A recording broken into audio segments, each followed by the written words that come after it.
Welcome to all my dear student. आज का जो टॉपिक है हमारा वो डिफरेंशियल इक्वेशन है। अगर इंट्रोडक्शन की बात करें तो डिफरेंशियल इक्वेशन वो इक्वेशन होती है जिसमें हमारा कोई भी इंडिपेंडेंट वेरिएबल हो और डिपेंडेंट वेरिएबल हो और डिफरेंशियल कोफिशिएंट हो। Differential coefficient means d Y upon D x, d two y upon D x two and so on. अगर ये तीनों चीज़ें कंटेन कर रहा है कोई इक्वेशन तो वो हमारी कैसी इक्वेशन होगी? डिफरेंशियल इक्वेशन, जिसको हम शॉर्ट में डीई भी बोलते हैं। फॉर एग्जाम्पल अगर मैं बात करूँ तो पहली इक्वेशन की बात करूँ तो यहाँ पे देखो डिफरेंशियल कोफिशिएंट है और ये मेरा इंडिपेंडेंट वेरिएबल है और ये डिपेंडेंट वेरिएबल है, तो ये क्या है? डिफरेंशियल इक्वेशन है। सेकंड की बात करूँ तो ये भी क्या है? मेरा डिफरेंशियल कोफिशिएंट है, तो यानी डिफरेंशियल इक्वेशन है ये भी। और थर्ड वाले की बात करूँ तो इसमें भी देखो डिफरेंशियल कोफिशिएंट आ रहा है, डिपेंडेंट वेरिएबल आ रहा है, इंडिपेंडेंट वेरिएबल आ रहा है, मीन्स सारे ये किसके एग्जाम्पल है? डिफरेंशियल इक्वेशन के। तो बात करें कि डिफरेंशियल इक्वेशन कितने टाइप की होती है तो जनरली हम इसको दो पार्ट में डिवाइड करते हैं। फर्स्ट पार्ट की अगर मैं बात करूँ तो वो मेरा होता है ऑर्डिनरी डिफरेंशियल इक्वेशन और सेकंड होता है मेरा partial differential equation. Partial differential equation की बात करें तो ये अभी आपके सिलेबस में नहीं है, ये आप बीटेक में जाके यानी बीटेक फर्स्ट ईयर में आप ये जाके टॉपिक पढ़ोगे, ठीक है। डिफरेंस क्या होता है? ऑर्डिनरी डिफरेंशियल इक्वेशन में सिर्फ और सिर्फ एक ही इंडिपेंडेंट वेरिएबल होता है। मींस कि अगर मैं इंडिपेंडेंट वेरिएबल अगर एक्स लेके चल रहा हूँ तो D Y upon D X ही मिलेगा, या फिर D two Y upon D x two ही मिलेगा, ठीक है ना। अगर पार्शियल की मैं बात करूँ, पार्शियल डिफरेंशियल इक्वेशन की अगर मैं बात करूँ तो यहाँ पे हमें एक से यानी more than one independent variable मिलेंगे। मीन्स मैं क्या बोल सकता हूँ, यहाँ पे ऐसे भी आ सकते हैं D of D x of D by upon D Z, यानी एक से ज़्यादा इंडिपेंडेंट वेरिएबल आ गए मेरे, क्या? एक्स और यहाँ पे क्या है? जेड, ठीक है। तो इस टाइप के क्वेश्चन अभी हमें नहीं पढ़ना है, ये हमें बीटेक में पढ़ना है, तो अभी इसके बारे में अब अभी नहीं पढ़ेंगे, सिर्फ हम क्या पढ़ेंगे? ऑर्डिनरी डिफरेंशियल इक्वेशन, ठीक है। तो सबसे पहला टॉपिक जो आता है डिफरेंशियल इक्वेशन है वो आता है order of differential equation. Order of differential equation क्या होता है कि जितनी बार हमने हाईएस्ट डेरिवेटिव किया है, जितनी बार किया है वही उसका क्या हो जाता है? ऑर्डर हो जाता है। फॉर एग्जाम्पल अगर मैं बात करूँ तो D Y upon D x, ठीक है। D Y upon D x की अगर मैं बात करूँ तो इसको मैंने सिर्फ और सिर्फ एक ही बार डिफरेंशिएट किया। अगर मान लो कोई मेरा वाई इक्वल टू कोई फंक्शन है, ठीक है, तो इसको मैंने डिफरेंशिएट किया तो कितने टाइम्स डिफरेंशिएट किया? एक बार। तो अगर यहाँ पे अगर मैं ऐसे कोई इक्वेशन मुझे गिवन है d Y upon D x equal to f dash x, तो मैं इसको क्या बोलूँगा कि मेरे पास जो डिफरेंशियल कोफिशिएंट है वो कितने टाइम यानी ऑर्डर का है, तो वो मैं बोलूँगा 1, क्योंकि मैंने सिर्फ 1 टाइम्स ही इक्वेशन को क्या किया है? डिफरेंशिएट किया। जितने टाइम्स आप डिफरेंशिएट करोगे या जितने भी टाइम्स इस डिफरेंशिएट करके कोई इक्वेशन गिवन है तो वो उसका क्या हो जाता है? ऑर्डर हो जाता है। अगर मान लो कि किसी इक्वेशन में अगर मैं इसी इक्वेशन में बोल देता प्लस करके मेरे पास ये कोई फंक्शन नहीं है, प्लस करके मेरे पास कोई इक्वेशन ऐसे गिवन है d two y upon D x two, तो अभी मैं ऑर्डर इसको नहीं देखूंगा क्योंकि इससे ज़्यादा ऑर्डर मुझे यहाँ पे दिख रहा है d two y upon D x two, तो अभी इस इक्वेशन का ऑर्डर कितना हो जाएगा? 2 हो जाएगा। यानी जितनी बार हमने डिफ्रेंशिएट किया है उतना ही क्या हो जाता है? ऑर्डर हो जाता है। फॉर एग्जाम्पल मान लो कि किसी इक्वेशन में ऐसे दिया है d 8 y upon D x raise to 8, अगर ऐसे हमें गिवन है तो इसका मतलब क्या है कि अगर ये किसी इक्वेशन में कंटेन है और ये हाईएस्ट पावर है, यानी हाईएस्ट यहाँ पे 8 है और उससे 8 बार 8 से ज़्यादा कोई भी टर्म ऐसा नहीं है जो डिफरेंशिएट किया गया हो, तो उस इक्वेशन का जो ऑर्डर है वो मेरा कितना हो जाएगा? 8 हो जाएगा। अभी एग्जाम्पल हम कराएंगे, बस अभी थियोरेटिकल पॉइंट बता रहे थे, ठीक है। बाकी के सारे पॉइंट मैंने इसमें लिख दिए हैं, आप देख सकते हो, ठीक है। अभी हमें इक्वेशन में ऑर्डर बताने के लिए हमें रेडिकल साइन उठाने की कोई भी ज़रूरत नहीं है। जैसी भी इक्वेशन हमें square root, cube root, fourth root किसी में भी दिए हम उसी में हम बता सकते हैं कि इसका ऑर्डर कितना है। और दूसरी बात हमें याद रखना है कि जो डिफरेंशियल इक्वेशन होगा उसका ऑर्डर हमेशा पॉजिटिव इंटीजर ही निकल के आएगा। ठीक है, नेगेटिव नहीं होगा, फ्रैक्शनल नहीं होगा और जीरो नहीं होगा। चलो डिग्री की बात करें तो अभी हमने ऑर्डर देखा, तो अब हम डिग्री कैसे बताएंगे। डिग्री बताने के लिए सबसे पहले हमारे क्या होना चाहिए कि जो भी इक्वेशन है डिफरेंशियल कोफिशिएंट, कोई भी इक्वेशन में जो डिफरेंशियल कोफिशिएंट है वो free from radical sign and functional से हमें क्या होना चाहिए, फ्री होना चाहिए। मीन्स क्या कि इक्वेशन के अंदर the root of d Y upon D x वाला कोई टर्म आ रहा है तो हम उसकी डिग्री डायरेक्ट नहीं बता सकते, हम उसको सॉल्व करेंगे। अगर रेडिकल साइन हट जाता है तभी हम डिग्री बताएंगे, अदरवाइज उसकी डिग्री एग्जिस्ट ही नहीं करेगी। या फिर मान लो ऐसे आ गया E raise to D Y upon D x, ठीक है, तो भी हम डायरेक्ट नहीं बता सकते हैं। पहले हम क्या करेंगे, उस इक्वेशन को सॉल्व करेंगे, सिंप्लीफाई करेंगे।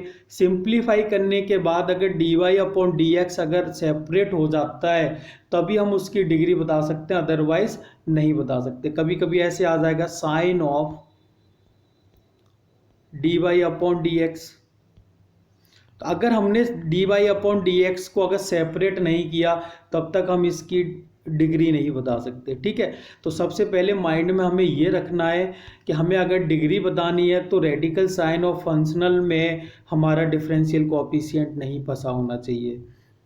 ठीक है, चलो अगर मैंने मान लिया कि मान लो कि कोई रेडिकल साइन नहीं है डिफरेंशियल कोएफिशिएंट पे और ना ही कोई फंक्शनल है, तब हम कैसे निकालेंगे, तो जो हमारा हाईएस्ट यानी ऑर्डर में डिफरेंशिएट किया गया होगा, मतलब जिस वाले टर्म का हमारा हाईएस्ट ऑर्डर जो दे रहा है उसकी पावर ही हमारा क्या होगा, डिग्री होगी। अभी हमने ऑर्डर देखा था कि इक्वेशन में जो जितने ज़्यादा टाइम्स डिफरेंशिएट किया गया है वही ऑर्डर हो जाएगा। तो जो ऑर्डर हमें टर्म दे रहा है उसी की पावर में जो वैल्यू लिखी हुई है जिसका एक्सपोनेंट वही हमारा क्या होगा, डिग्री हो जाएगी। फॉर एग्जाम्पल मान लो कि मैं एक एग्जाम्पल लेता हूँ, ऐसे लिखा है d two y upon D x two plus 7y equal to 9 of d Y upon D x की होल पावर 6 और इसकी पावर मैंने लगा दिया 3।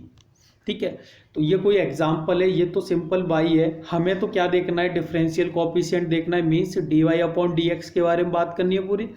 तो अब मैं देखूंगा तो ऑर्डर मुझे कौन सा टर्म देगा, ये वाला टर्म देगा तो मैं इसकी कहानी खत्म कर दूंगा।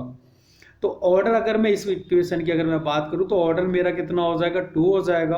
अब जो हाईएस्ट ऑर्डर वाला टर्म है वो ये है, इसकी पावर कितनी लगी हुई है, 3। तो मैं यहाँ से क्या बोलूँगा कि जो डिग्री है मेरा वो कितना है, 3 है।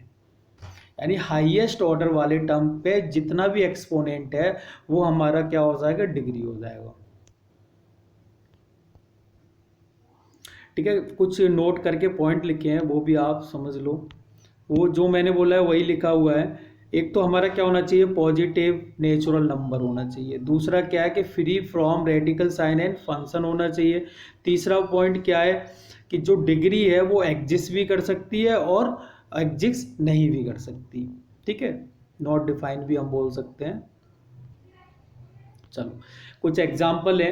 अगर मैं फर्स्ट वाले की बात करूं तो इसमें ऑर्डर तो मैं डायरेक्ट बता सकता हूं कि ऑर्डर तो ये वाला टर्म दे रहा है मुझे, तो ऑर्डर कितना हो गया इसका, 2 हो गया। अब डिग्री निकालने के लिए हमें क्या करना पड़ेगा, जो d Y upon D x वाले सारे टर्म्स हैं उनका मुझे रेडिकल साइन हटाना पड़ेगा। तो रेडिकल साइन जैसे ही मैं हटाऊंगा तो मुझे क्या मिलेगा, देखो यहाँ से रेडिकल साइन हटाने के लिए मुझे पूरे इक्वेशन को क्या करना पड़ेगा, बोथ साइड में पावर करना पड़ेगा 6। अगर यहाँ भी मैं 6 पावर कर दूँ और यहाँ भी मैं क्या कर दूँ, 6 पावर कर दूँ, तो जैसे यहाँ पे पावर करूँगा तो इसकी पावर 1/2 थी, तो अभी मुझे क्या मिल जाएगा, d2 y upon D x two की होल पावर मुझे 3 मिल जाएगा। ठीक है, और इधर कितना मिल जाएगा, इसकी पावर 1/3 है, तो D Y upon D x plus 3 की पावर मुझे मिल जाएगा कितना, 2। तो अब मैं बता सकता हूँ कि इसका ऑर्डर ये वाला टर्म दे रहा था, सॉरी ये वाला टर्म दे रहा था, तो ये वाला टर्म कितना ऑर्डर दे रहा था 2, और इसकी पावर कितनी है 3, तो डिग्री कितनी हो जाएगी मेरी 3 हो जाएगी। ठीक है। चलो अगर सेकंड एग्जांपल की अगर मैं बात करूं तो सेकंड एग्जांपल तो बहुत ही ज़्यादा सिंपल है। अब यहाँ से अगर मैं देखो तो मैं यहाँ से ये फंक्शन दिख रहा है मुझे, फंक्शन के अंदर मेरा डिफरेंशियल कोएफिशिएंट बैठा है। अभी कोई बोलेगा सर हम इसको साइन इनवर्स करके इधर ले आते हैं, तो मैं बोलूँगा कि लिख के देख लो क्या होता है। Sine inverse of d2 upon dx2 whole equal to क्या हो जाएगा dy अपॉन dx। अब हमने देखो यहाँ से तो फ्री कर दिया, बट यहाँ पे फंक्शन ने इसको पकड़ लिया फिर से, तो हम अभी भी क्या है, ये फ्री फ्रॉम, ना तो फ्रैक्शनल तो है ही नहीं, पर ये फंक्शनल है। ठीक है, फंक्शनल से बाहर नहीं निकल के आया dy अपॉन डी एक्स या d2y अपॉन डी एक्स। ठीक है, तो मैं क्या बोलूँगा, इसका ऑर्डर तो ये है। ऑर्डर तो देखने के लिए मुझे किसी भी फंक्शन या फिर पावर की ज़रूरत ही नहीं है। तो कितने टाइम्स मैक्सिमम इसको डिफरेंशिएट किया गया किसी इक्वेशन को, तो वो है मेरा 2 टाइम्स, तो ऑर्डर तो मेरा 2 हो जाएगा। अब dy अपॉन डी एक्स या d2y upon D x 2 free from नहीं हो पाया साइन से या साइन इनवर्स से x से, तो मैं क्या बोलूँगा कि ये मेरा नॉट डिफाइन, यानी डिग्री मेरी डिफाइन ही नहीं होगी। अगर थर्ड वाले की बात करूँ तो थर्ड वाले में मुझे स्क्वायर करने की कोई ज़रूरत नहीं है, क्योंकि dy अपॉन डी एक्स पर रूट लग ही नहीं रहा है, स्क्वायर रूट। मुझे तो सिर्फ ये वाले कोएफिशिएंट देखने हैं, डिफरेंशियल कोएफिशिएंट देखने हैं जिनकी पावर क्या है। तो इसका अगर मैं देखूँ तो ये कितनी बार डिफरेंशिएट किया गया किसी इक्वेशन को, तो 1 टाइम्स, तो ऑर्डर कितना हो जाएगा 1 हो जाएगा। डिग्री की अगर मैं बात करूँ तो डिग्री इसकी पावर कितनी है 1 है, तो मैं क्या बोलूँगा डिग्री इसकी 1 है। तो गलती से भी ये मत करना कि बोथ साइड में स्क्वायर करें, हमें कोई ज़रूरत नहीं है स्क्वायर करने की, क्योंकि यहाँ पे जो स्क्वायर रूट है वो सिंपल एक्स के फंक्शन पे, डिफरेंशियल कोएफिशिएंट के फंक्शन पे नहीं है, इसीलिए स्क्वायर करने की कोई भी ज़रूरत नहीं है। तो सिंपली इसकी डिग्री कितनी हो जाएगी 1 हो जाएगी। चलो नेक्स्ट एग्जाम्पल की बात करें तो ये एग्जाम्पल मैंने पहले भी लिए थे। अगर ये मैं यहाँ से बात करूँ तो ऑर्डर मेरा कितना है, ऑर्डर 1 है, और डिग्री कितनी हो जाएगी 1, क्योंकि ये वाला टर्म ही मुझे देगा। सेकंड वाले की भी अगर मैं बात करूँ तो ऑर्डर कितना हो जाएगा 1 हो जाएगा, और डिग्री कितनी हो जाएगी 1 हो जाएगी। अगर मैं थर्ड वाली इक्वेशन की बात करूं तो यहाँ पे देखो मैक्सिमम मुझे कहाँ पे कितने टाइम्स डिफरेंशिएट किया गया है 4 टाइम्स, तो यहाँ से ऑर्डर जो निकल के आएगा वो 4 निकल के आएगा। इसकी पावर कितनी है 3, तो डिग्री कितनी आ जाएगी, डिग्री आ जाएगी मेरी 3। अगर फोर्थ इक्वेशन की अगर मैं बात करूं तो फोर्थ इक्वेशन को मैं डायरेक्टली सॉल्व नहीं कर सकता, क्योंकि यहाँ पे रेडिकल साइन आ रहा है इसके ऊपर, क्योंकि इसकी होल पावर कितनी है 1/2। तो सबसे पहले मैं क्या करूँगा, इसको राइट साइड में लेके जाऊँगा। ठीक है, तो राइट साइड में जैसे ही मैं लेके जाऊंगा तो ये तो हट जाएगा, इक्वल टू ये आ जाएगा विद नेगेटिव साइन। ठीक है, अब मैं क्या कर दूंगा, बोथ साइड में स्क्वायर कर दूंगा। तो जैसे ही मैं बोथ साइड में स्क्वायर करूंगा तो ये साइन रूट का इससे कैंसिल हो जाएगा, मीन्स ये चीज़ क्या हो जाएगी, फ्री हो जाएगी। अब अगर इस वाले पोर्शन की बात करूँ तो ऑर्डर कितना आ रहा है मेरा, इस वाली इक्वेशन में ऑर्डर तो मुझे पहले ही पता चल जाएगा 2। अब इसकी पावर कितनी बन गई, अब स्क्वायर हो गया है, तो डिग्री कितनी आ जाएगी 2 आ जाएगी।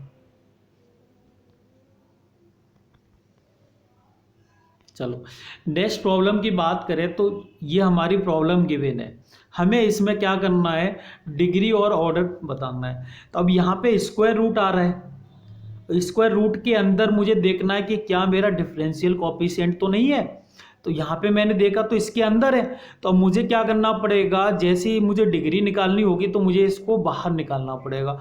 तो बाहर निकालने के लिए मैं क्या करूँ, इस वाले टर्म को मैं इधर लेके आया, तो मैंने ऐसे लिख दिया। अब ये वाला जो स्क्वायर रूट वाला टर्म है वो इधर रह गया, बोथ साइड में मैंने क्या कर दिया, स्क्वायर रूट यानी स्क्वायर कर दिया बोथ साइड में। जैसे ही मैं स्क्वायर करूँगा तो ये 2 है वो स्क्वायर रूट से क्या हो जाएगा, कैंसिल हो जाएगा, क्योंकि स्क्वायर रूट की पावर 1/2 होल पावर 2 कर रहा हूँ तो कैंसिल हो जाएगा।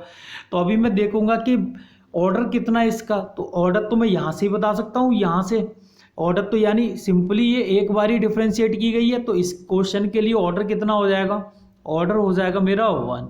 अगर मैं डिग्री की बात करूँ तो डिग्री की अगर मैं बात करूं तो अगर मैं इसको भी ओपन करूंगा तो dy अपॉन डी एक्स की पावर कितना मिलेगा, मुझे 2 मिलेगा। अगर मैं इसका भी होल स्क्वायर ओपन करूं तो dy अपॉन डी एक्स की होल पावर कितना मिलेगा, मुझे 2 मिलेगा। तो दोनों ही जगह पे क्या आ रहा है, 2 आ रहा है, तो मैं यहाँ पे क्या बोल सकता हूँ, डिग्री कितनी आ जाएगी इसकी, 2। ठीक है। नेक्स्ट प्रॉब्लम की बात करें तो नेक्स्ट प्रॉब्लम भी ऐसी ही है। अगर मैं यहाँ से देखूँ, अगर मैं यहाँ से देखूँ तो यहाँ से मुझे पता चल रहा है कि ये वाला टर्म देखने की आपको ज़रूरत नहीं है, x⁴ देखने की कोई ज़रूरत नहीं है, क्योंकि हमें तो dy अपॉन डी एक्स वाले ही टर्म देखने हैं, उनके ऊपर रेडिकल साइन नहीं होना चाहिए। पर मुझे ये सेकंड वाला जो टर्म है वो मुझे दिख रहा है कि dy अपॉन डी एक्स की होल पावर जो है वो 1/3 है।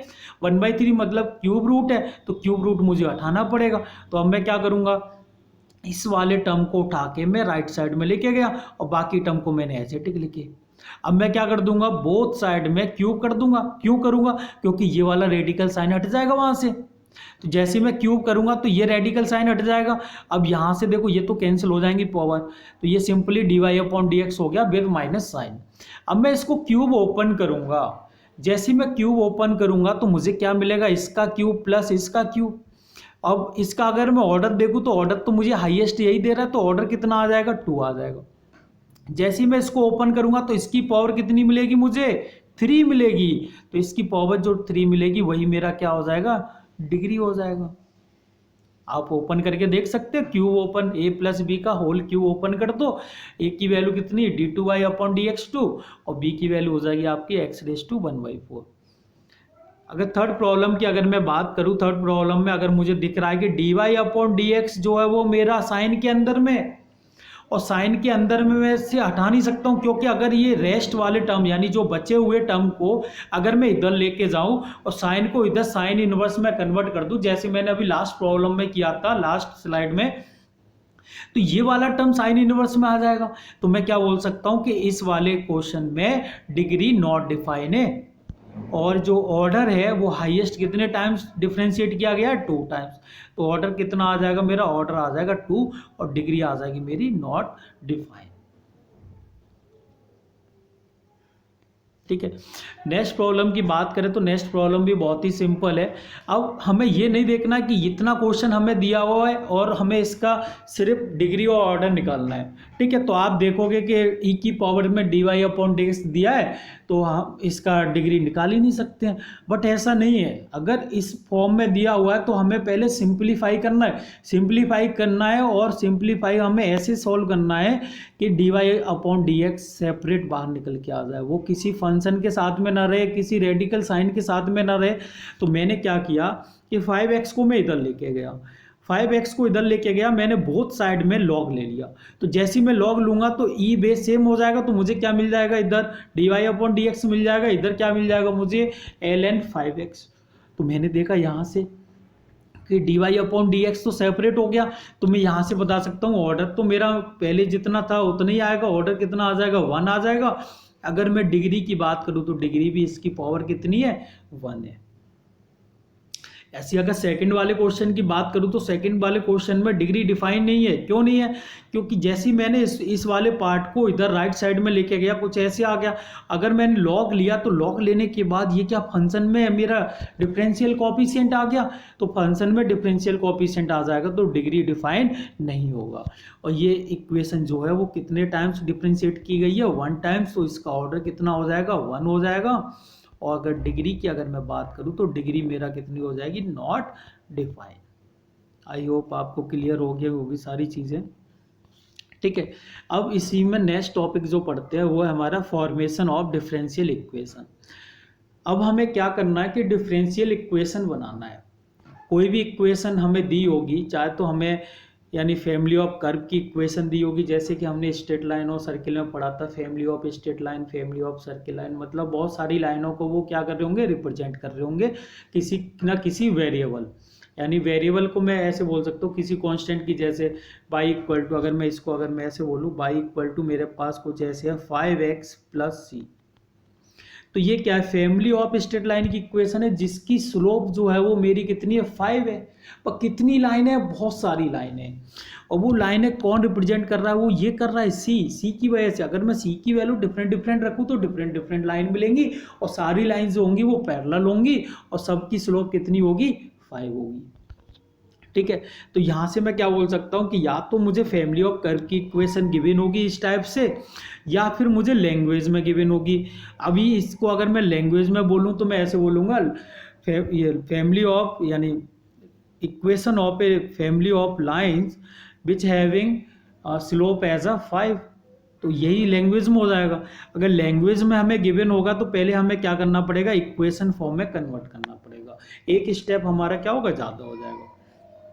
तो चलो मान लो कि मैंने सपोज कर लिया कि हमें कोई इक्वेशन दे रखी है, तो अब इक्वेशन के बाद हम कैसे डिफरेंशियल इक्वेशन बनाएंगे वो आप 2 स्टेप में कर सकते हो। सबसे पहले तो हमें चेक करना पड़ेगा कि हमें जो इक्वेशन गिवन है, equation of family of curve या जो भी इक्वेशन हमारे पास गिवन है, उसमें आर्बिट्ररी कांस्टेंट कितने हैं। अगर बात करें तो आर्बिट्ररी कांस्टेंट क्या होते हैं, जिनकी वैल्यू मतलब फिक्स नहीं होती है, वो सारे कांस्टेंट होते हैं, वो हम क्या बोलते हैं, उसको आर्बिट्ररी कांस्टेंट बोलते हैं। ऐसे कांस्टेंट जिनकी कोई वैल्यू फिक्स नहीं होती, मतलब वैल्यू चेंज हम कर सकते हैं, उनको हम आर्बिट्ररी कांस्टेंट बोलते हैं। तो सबसे पहले हमें क्या करना है, उस इक्वेशन में सबसे पहले हमें आर्बिट्ररी कांस्टेंट देखने हैं। इसके बाद जितने इंडिपेंडेंट, अब यहाँ पे हमने इंडिपेंडेंट बोल दिया, इंडिपेंडेंट का मतलब क्या है कि वो सारे कंबाइंड ना हो जाए, क्लब ना हो जाए।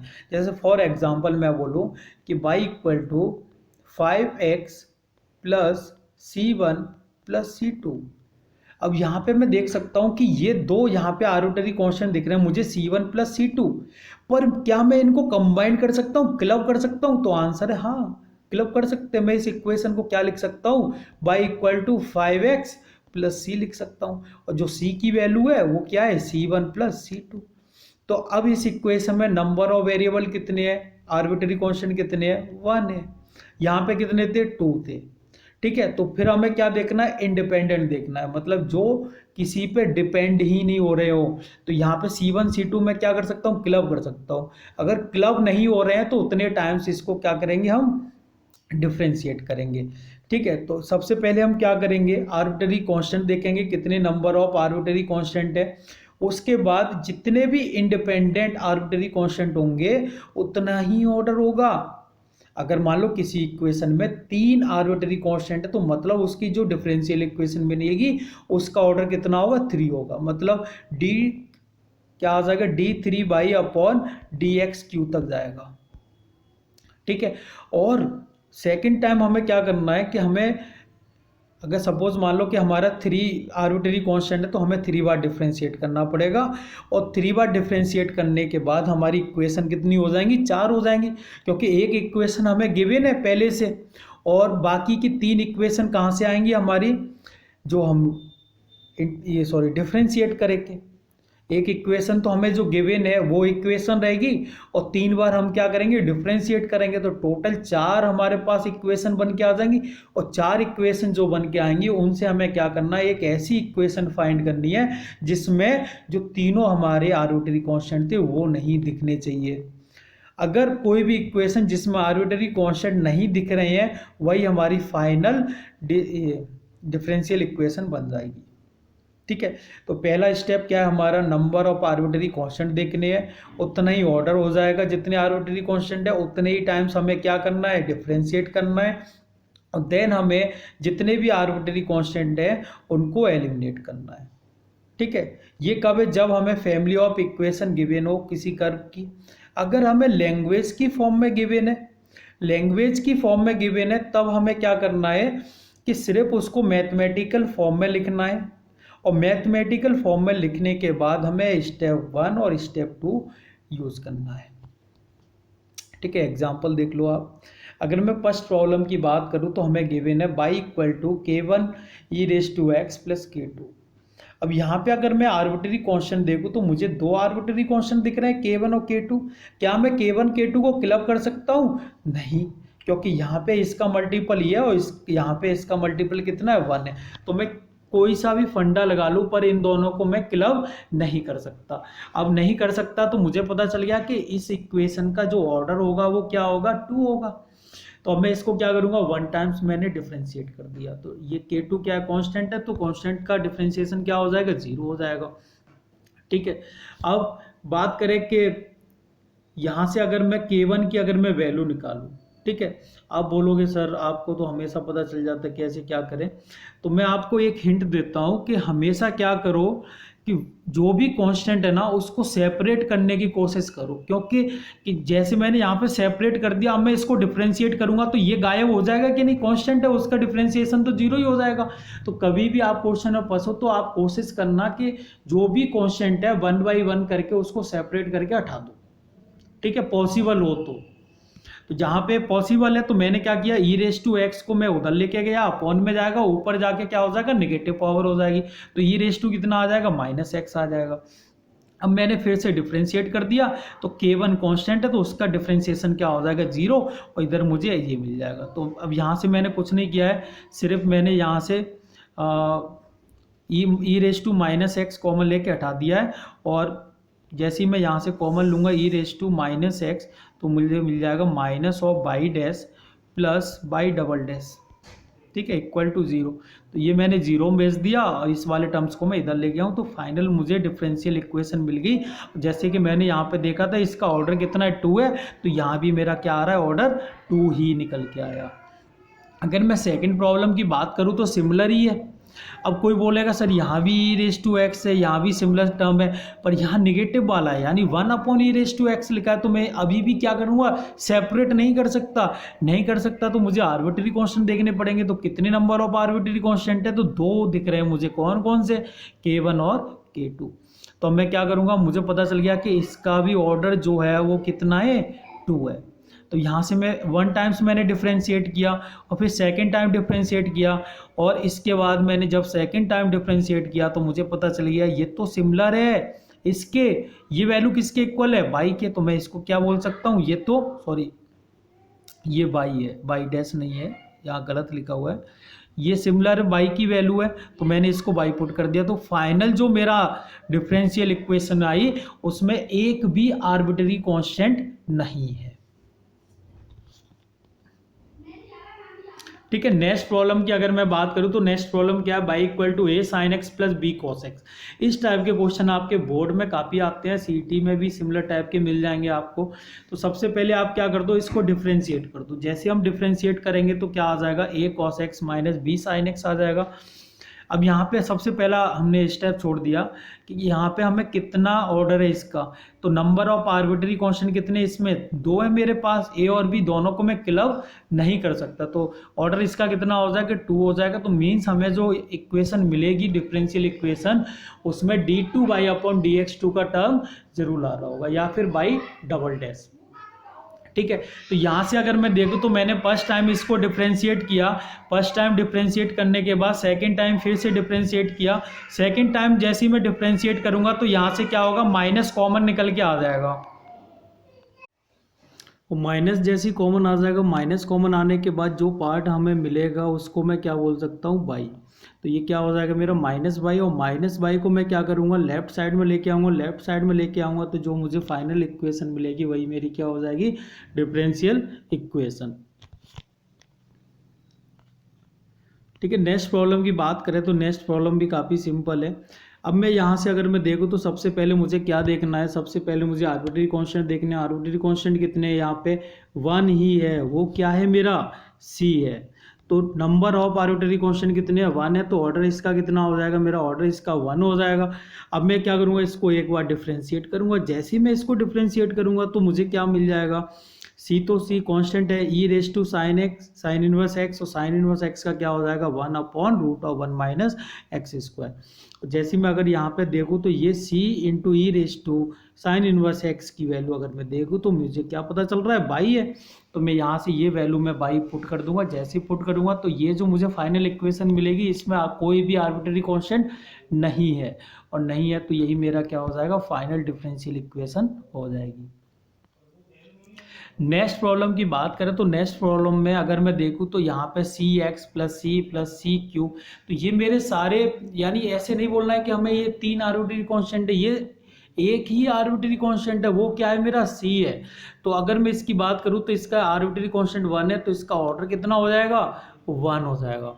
अब ऑर्डर 1 हो जाएगा तो हमें सिंपली क्या करना है, हमें एक ही बार इसको डिफ्रेंशिएट करना है, एक ही बार डिफ्रेंशिएट करना है। तो मैंने डिफ्रेंशिएट कर दिया, और करने के बाद जैसे मुझे पता चला कि दो इक्वेशन मिली, दो इक्वेशन से ही मुझे क्या करना है, एलिमिनेट करना है आर्बिट्री कांस्टेंट को। तो मैं सी की वैल्यू उठा के d Y upon D x में क्या कर दूंगा, फर्स्ट इक्वेशन में रख दूंगा, और फाइनल मुझे डिफरेंशियल इक्वेशन मिल जाएगी।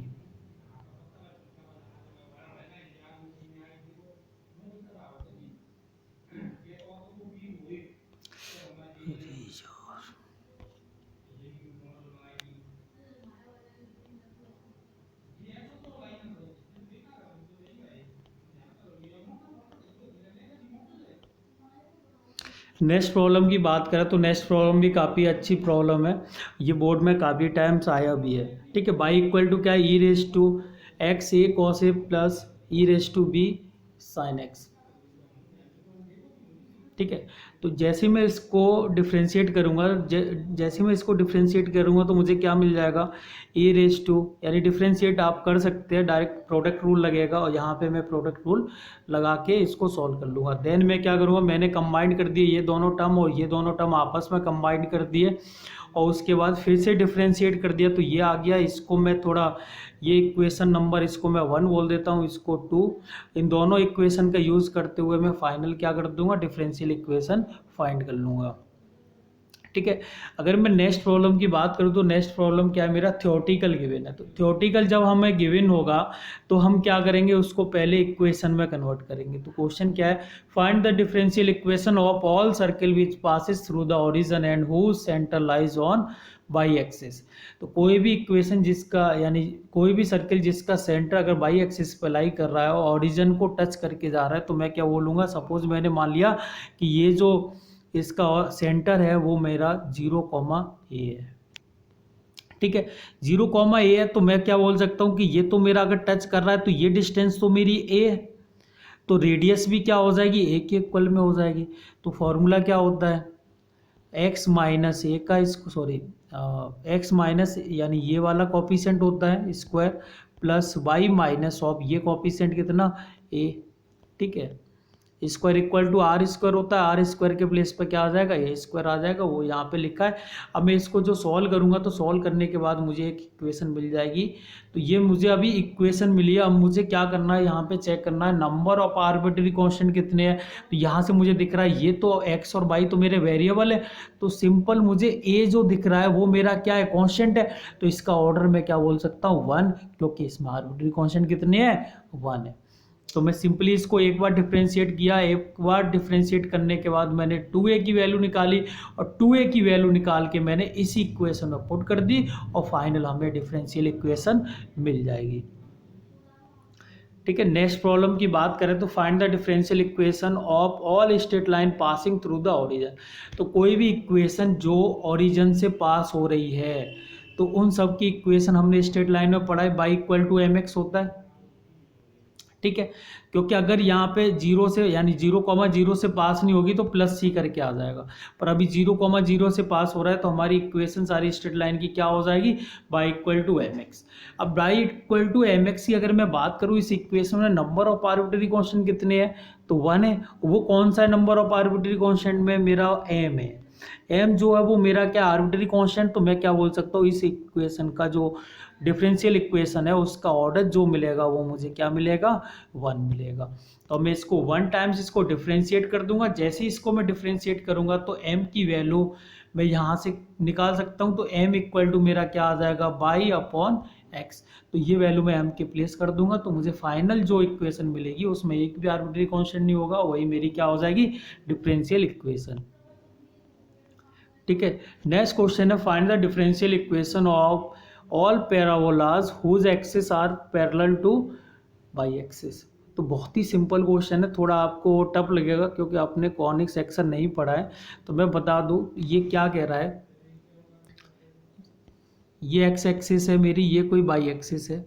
अब वो कह रहा है कि ये जो पैराबोला है कोई भी, वो उसकी एक्सिस जो है, तो पैराबोला सपोज मैंने यहाँ बना दिया तो इसकी एक्सिस ये होगी, तो ये जो एक्सिस है वो क्या है, बाई एक्सिस के पैरेलल है। तो ऐसे कितने पैराबोला बनेंगे, तो बहुत सारे पैराबोलास बन जाएंगे।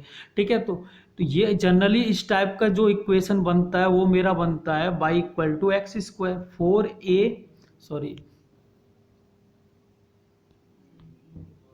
इस टाइप के जितने भी पैराबोलास बनते हैं उनकी इक्वेशन जो होती है वो होती है x square equal to 4a/, यानी x तो मेरा स्क्वायर में होगा और बाई जो है वो सिंगल पावर में होगा। ठीक है, तो अब कौन सा बनेगा, कहाँ पे बनेगा, उन सारे के लिए हम क्या लेके चलेंगे, एक जनरल टर्म लेके चलेंगे इसी फॉर्मेट में। तो जनरल टर्म जो आ जाएगा मेरा सारे पैराबोलास के लिए वो क्या होगा मेरा, Y equal to A X square plus B X plus C. अगर मैं यहाँ पे देखूँ तो नंबर ऑफ आर्बिट्ररी कांस्टेंट कितने हैं, तो यहाँ पे मुझे 3 नज़र आ रहे हैं, ए बी एंड सी। तो अब मैं इसको क्या करूँगा, 3 बार इसको डिफ्रेंशिएट करूँगा, 1 टाइम, सेकंड टाइम और थर्ड टाइम। तो जैसे ही मैंने थर्ड टाइम इसको डिफ्रेंशिएट किया तो मुझे कोई भी इसमें आर्बिट्ररी कांस्टेंट नहीं मिला। तो फाइनल जो इक्वेशन निकल के आई वो मेरी क्या हो जाएगी, डिफरेंशियल इक्वेशन। देखो कभी कभी ये क्वेश्चन ऐसे भी आ जाएगा कि पैरेलल टू एक्स एक्सिस, तब हम क्या करेंगे, पैरेलल टू अगर एक्स एक्सिस आ गया, सपोज मान लो कि इसी क्वेश्चन में पैरेलल टू वाई एक्सिस नहीं होता, एक्स एक्सिस होता, तब क्या करते हम, तो जो पैराबोलास बनेंगे वो कुछ हमारे ऐसे बनेंगे, ये एक्स एक्सिस है, ये मेरी वाई एक्सिस है, ये एक्स एक्सिस और ये वाई एक्सिस। तो जो पैराबोलास बनेंगे वो कुछ ऐसे बनेंगे। ठीक है, इन सब की जो एक्सिस होगी वो एक्स एक्सिस के क्या होंगे, पैरेलल होंगे। तो इसके एक केस में हम जनरल इक्वेशन हम जो मानते हैं वो हम कंसीडर कर लेंगे X equal to A Y square plus B Y plus C. यानी बस हमें क्या करना है, सिंपली इसमें प्लेस करना है एक्स को बाई, बाई को एक्स, और 3 बार इसको डिफ्रेंशिएट कर देंगे और फाइनल हमें आंसर मिल जाएगा। ओके।